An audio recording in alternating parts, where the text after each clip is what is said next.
Okay, wow. Thank you so much for the engagement on the channel so far. I started this channel to celebrate the design process of developing and designing games, and you are helping me do that. Thank you so much. This is the second video talking about my exploration game that I'm designing. And I'd argue this is the fun part. I want to show you the multiple examples of the game mechanisms that I've come up with so far. Again, I'm definitely early in the stages of the design process for this game, but brainstorming the actions, components, and any combination between the two is my favorite part. Because to me, this is the point where the possibilities feel endless and my creativity is sparked the most. I get to throw as many game mechanisms, cards, components, tokens, board layout, everything out on the table and pick from the best. Also, this is my favorite part because I tend to design and create prototypes in tandem. If I have an idea about a hex tile, well, I want to make a hex tile to try it out. If I have an idea about the board, well, I want to see it on the table. In this video, I'll be showing you ideas about mechanisms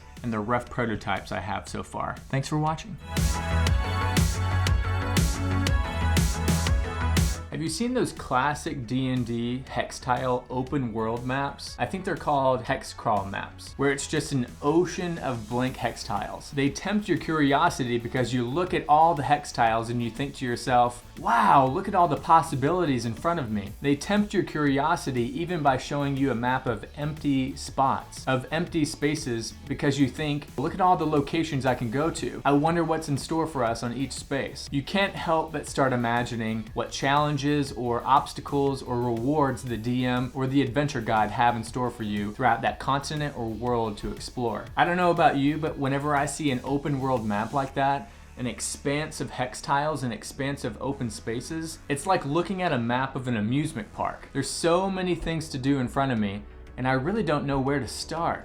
Now, that is a good feeling to create in a board game. And I'm aiming for something similar in my game. Maybe not to that scale, but something similar. If your board can make people gasp and chuckle out loud as you lay the board down on the table and their minds start racing and they get excited about all the things that they could possibly do in your game, then I think you're doing something right as a designer. You're heading in the right direction. But now you've gotten your players' hopes up for an adventure that waits, and now you need to deliver a good game. Anyone can throw a ton of hex tiles and open spaces on a board and incite a feeling of awe for an adventure game. But it takes a responsible designer to deliver on that expectation with a solid system of actions, challenges, and rewards to make a game fun to play. This makes me think about my favorite games like The Legend of Zelda and The Witcher series, and how it doesn't matter how big your open world map is, unless the things that you can do in that world are fun, tied together somehow, and keep the players coming back to the game to explore more and go deeper. Okay, that was a bit of a rabbit hole, but you get my point. My game is aiming to offer something similar, a healthy helping of exploration/adventure gameplay experience, just with a simpler delivery method and in the form of a board game. Obviously, I would never try to make a board game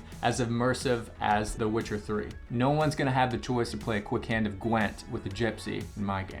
But I do think it would be awesome for my game to capture a similar delightfulness of adventure that The Legend of Zelda Breath of the Wild has in its game, when you decide to climb to the top of a mountain just to see what's there.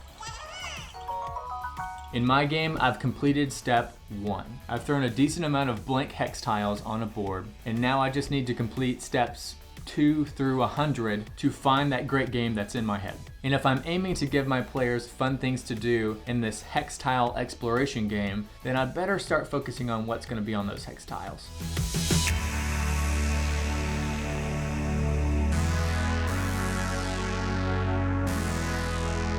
I have to start by shouting out one of my subscribers who had one of the best pieces of advice about hex tiles in my last video. They said, hexes are great. They're a gold mine for creating mechanics, but I wouldn't focus too much on them for theme development or gameplay experience. The emotion of exploration has more to do with the content of a hex, the meaning or value it has during gameplay, than the interesting placement puzzle.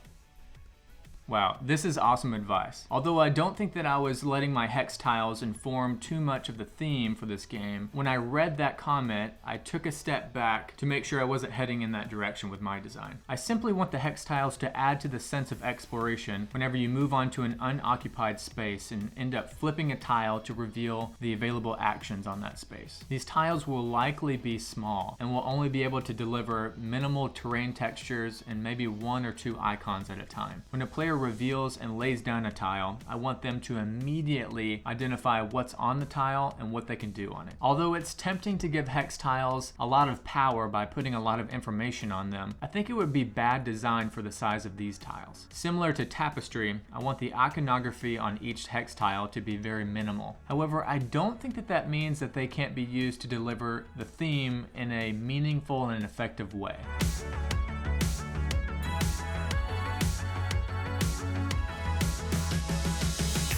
Let's say we want to add special locations in this exploration game that allow players to take unique actions on them when they're occupying those spaces. Pretty simple, right? Let's say a player explores a space in the forest, uncovering a tile and revealing the entrance to a cave. I could add a simple icon on that tile representing the mouth of the cave, and players all around the table can immediately identify that that's a place where they can enter the cave, and spend multiple turns discovering what's inside, taking risks, and finding rewards. What if I wanted a system of caverns connecting throughout the board? And as a player, when you entered one cave entrance on a turn, you know on your next turn you can fast travel to any other cave entrance on the board. I could also do something cool with campsite locations that are also unique. Understandably, in the mountains or forest, you may come across an abandoned campsite that allows you to perform rare actions that are available when you decide to rest there. As a player, you may be absolutely relieved when you see a campsite tile because you know you've been without a proper place to sleep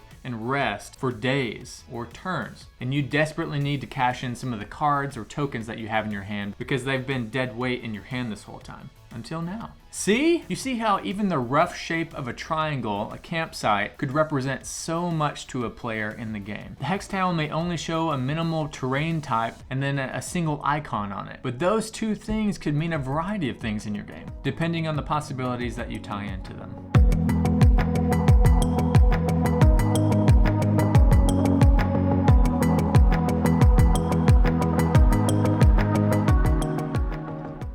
Okay, let's stop talking about hex tiles. Let's talk about something else. Let me show you the nighttime dice. For me, I'm not opposed to using dice in a game. I actually really like dice. A game really doesn't feel like a board game if it doesn't have dice in it.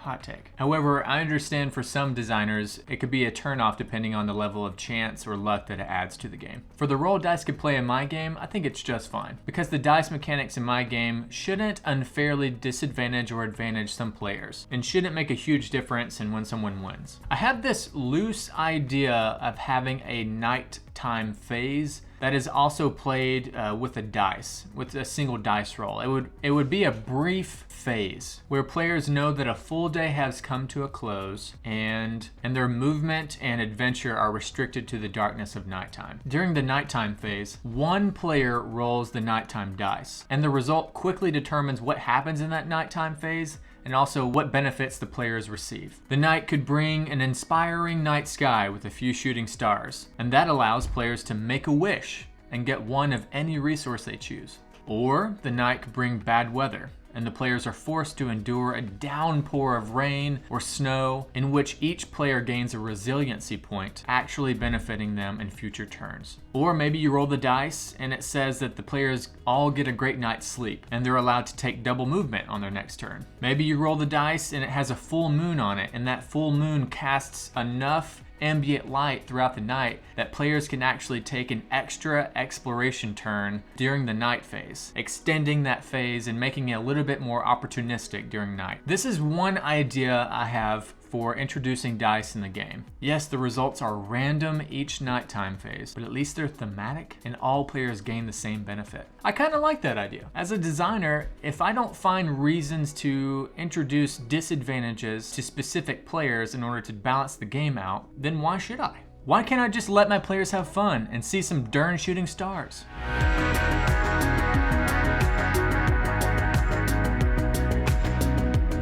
The last thing I'm going to share today is about the winning conditions. I think to really honor this theme of a personal journey that you're making out in the wilderness as a player, and the reason why you're out there in the first place is that it's something personal to you. You have a personal goal. What if players were able to pick the winning conditions at the beginning of the game? Players could literally choose what they want to accomplish in the game. The goals could be thematic as well. And also these goals may not be competitive or first come first serve. So 2 or more players could have the same goal, and if they achieve it throughout the game, they both get to check that off of their list. But maybe the winning player is the one who accomplishes all of their goals first. As a player, maybe you decide to try to ascend to the top of the mountain. And once you do that, which it may be quite difficult to do, especially early in the game, once you do that, then you've achieved that goal and you check it off of your list. You place a star, or you pick up a token or something visible that's public to the rest of the players that they know that you've completed one of your goals, and maybe you're the next player to look out for. Maybe on all of these tiles, there's specific tiles that have secrets on it, and you're wanting to be a player that finds at least 3 secrets, and once you do, then you complete your goal. This is kind of a funny one, but what if your goal is literally to retire out in the woods? You want to find one of those campsites, and there's a special card or an action that you take after you've accumulated other tokens or various things that allow you to end your game and finish that way. It's thematic because you would literally imagine yourself just living out there from that point on. And maybe the general story of all the characters is that they're going out into this wilderness to eventually come back to civilization or go back home. But you're the lone person who's going to stay out in the woods forever. Obviously there would be conditions that you would have to meet to do that, but I think that would be kind of fun. And what if on the cards, like there's special cards for sightseeing, or depending on the weather that day or that morning, if you're able to play a specific card on your turn or be in a special spot, you're able to see the top of the mountain, or the clouds part and you're able to see the glistening snow at the very top of the mountain. And that is in itself a sightseeing goal for you. So if you see enough sights and you play enough of those special sightseeing cards, and that too could be a winning condition. Those are just examples. I really like the idea of even the winning conditions being thematic, where if you accomplish something that makes sense in the universe of your board game, like this, when you're exploring a mountain range or a forest, the goals that you accomplish match what you imagine a person would want to do out there by themselves.